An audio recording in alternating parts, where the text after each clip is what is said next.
Right, so I just wanted to, going to do a short video of how I made this piece here. It's basically a mini vase, but it's made up of lots of different bits of wood, and I've glued them all together and twisted them all around, mixed them all up, and put them all back together again.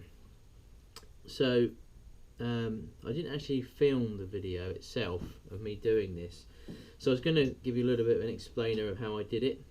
Obviously a lot of you will know, but obviously I'm hoping to appeal to some of the beginning wood turners that would like to know how to make something similar to this. Next time I'm going to make a bigger version. I just really wanted to see if I could do it, really. I've seen a few turners do similar types of things, and I just wanted to make sure that, you know, how it was going to come out, really. So I've watched a few other videos and I thought, well, I'll give that a shot. So basically how I made this, I made it out of a packet of these which I bought off of eBay, and they're basically pen blanks. Okay, but they've got lots of really nice wood inside here. So we've got the a purple heart wood, a bit of cherry, some yew, was it tulip wood, a bit of elm, walnut, maple, mahogany, beech, and is that zebra? There's a bit of zebra wood in there as well. So I mean, there's lots of different pieces of wood there, and obviously they're meant to be used for making pens. So what I did, as you can see in the picture, is I glued them all together to make a bit of a block, and then we came back the next day, chopped the edges off, which is always a good thing to do if you're going to put a block of wood in. I mean, you can do it and it's not a problem at all if you've got a block of wood, such as like this or something. You know, if you're going to stick it in there, it's sometimes easier just to chop off the ends. It just makes it a little bit easier for you.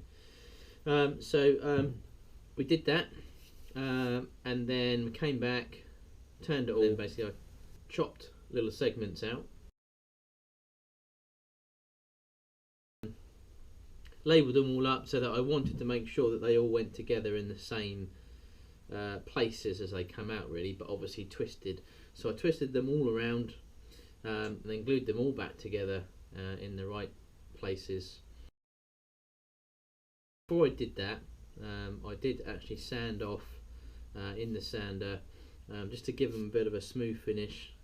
Some of the finishes wasn't great with using the saw, the table saw that I've got. So just sanded them off so there's not get a nice sort of tight finish on there, and that was basically. Then we put them all back together and glued them up and left them overnight. Came back and turned them again, and then obviously this is when I started to develop this piece here. And what I also used here as well is I used a bit of is it coca-cola wood in the middle, which is if I can find it. So basically it's a piece of this, which again I purchased from eBay. Nice wood this is, really lovely wood. I mean, look at the shine that you get from that, it's fantastic. So piece of that, sliced it off as you could see there in the picture.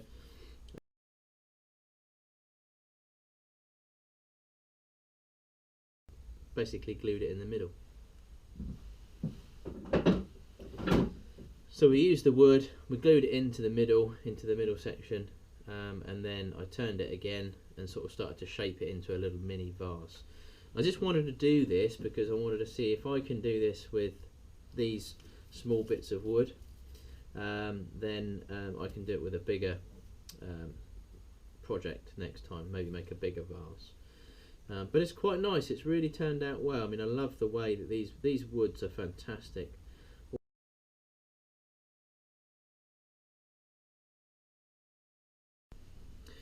What I'm also doing here as well is I've had some tags made up, basically to brand really some of the stuff and work that I'm doing really. So I think that's quite important really if you're going to make something, and you know, and you're getting into wood turning, and whether you're selling it or whether you're just making them just for fun, either way really, I think it's important to put your mark on it somewhere.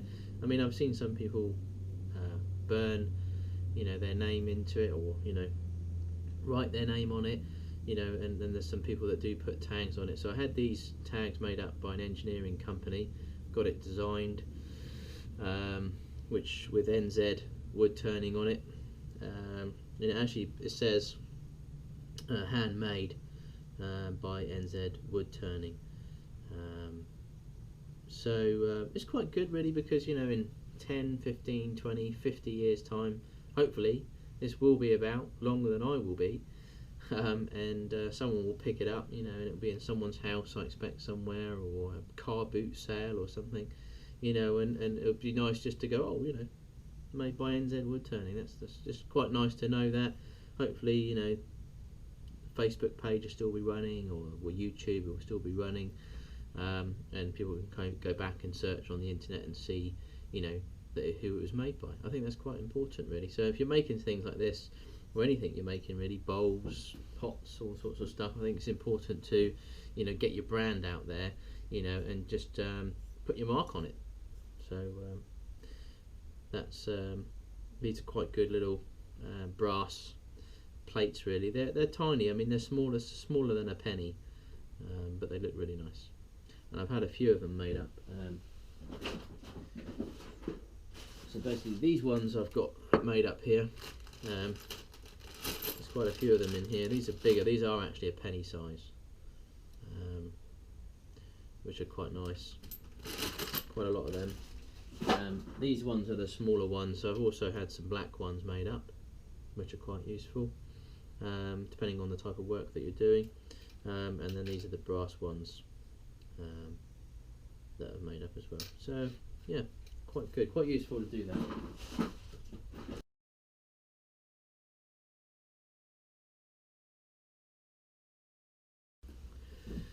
So I hope you enjoyed the short video. Sorry it's not fully recorded so that you can actually see me doing this, but the next one will be. It was just something that I was messing around with, took a few pictures, and I thought, well, it turned out alright, let's make a little video out of it. So I hope you enjoy watching the short film, and maybe give you some sort of ideas of you know, how to do this really. So